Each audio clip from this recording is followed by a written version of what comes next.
Hello everybody, my name is Dakoba and welcome back to Satisfactory. Today, we're going to be taking a look at how you can build a sorting system in Satisfactory using Tier 1 components as well as some items from the Caterium research chain, notably smart splitters.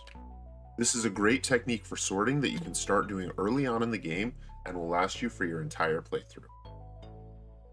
Let's get into it.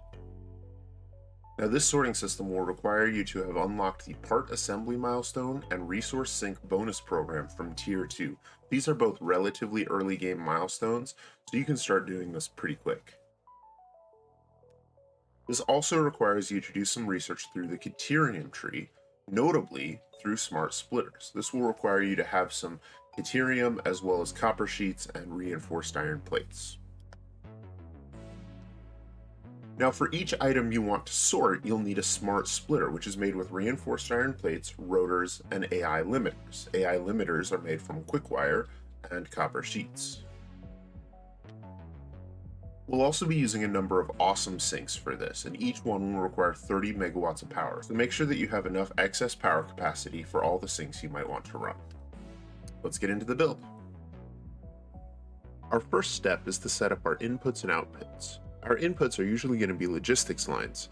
In this example, we're using a truck station from a steel factory providing steel beams and steel pipes, as well as a storage container containing a bunch of miscellaneous items. Our outputs for the system are going to be the 8 storage containers containing the items we want sorted, as well as an awesome sink at the end of the line to handle any excess items that won't fit in our storage system or any items that we don't have sorters for. To set up the sorting system, we'll start by merging all of our inputs onto one belt. And then for each item we want to sync, we're going to place a smart splitter with one path leading to that item's storage container and another path leading towards the next item in sequence.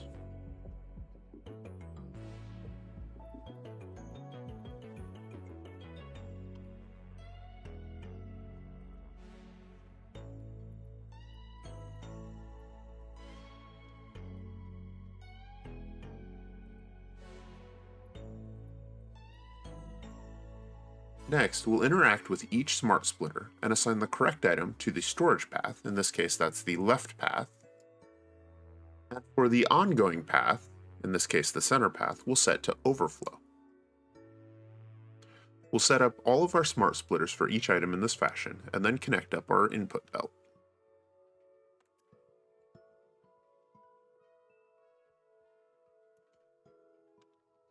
Using the smart splitters in this way will allow each item to flow into its respective storage container, while the overflow setting will take any undefined items, which will allow them to harmlessly pass through the system into the sink, as well as any items in excess of what the storage containers can hold. Now, when you're designing a system, there's a few things to take into consideration.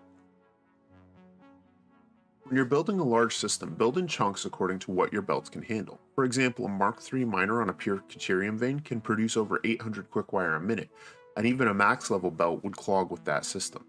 To resolve this, build multiple smaller systems, each with its own inputs and outputs to avoid congestion. For example, you might have one section for your early game iron items, one section for your petroleum products, one section for your copper, and so on. This will also increase the number of resource sinks that you need and thus the power draw, although the smart splitters don't use power. Next, anything not specifically set will be sunk outright. Be careful to add all the outputs you need, and be careful about dumping your inventory if you don't have outputs for rare resources like power slugs and awesome tickets. Also be mindful that not everything can be sunk, particularly food items and nuclear waste. When working with vehicle logistics, bear in mind that vehicles can transfer far more items than a single belt line can accommodate, so consider running multiple sorting systems in parallel for high volume factories using the dual outputs on truck stations or multiple train stations to help handle the load. That'll do it for today. Thank you for watching. Hopefully you found this guide to a sorting system in Satisfactory helpful. If you have, remember to like and subscribe for more Satisfactory content. I hope you have an efficient day.